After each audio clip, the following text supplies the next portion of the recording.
Hi there.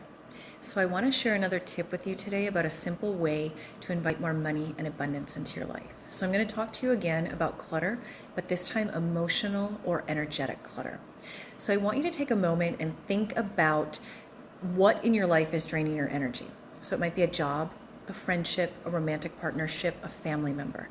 Think about what it is. And I will say, first of all, if these are relationships that can be repaired, of course, take the time and do the work to repair these relationships. But sometimes it's just over. You can't repair, you cannot change other people's behavior, and it's something that drains your energy.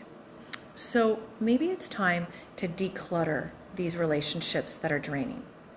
And by doing so, you can send this person, this situation, you can send them love and blessings and wish them well on their path, and just understand that maybe it's time to go in different directions, and that's okay. Know that by doing so, you are really freeing up your energy to bring in more ideas, more creativity, things that will ultimately bring you money. So I've done this many times in my life. I've done it again recently, and I just feel much lighter and much happier, even when it's hard to let go. So just send love and blessings and go on your way.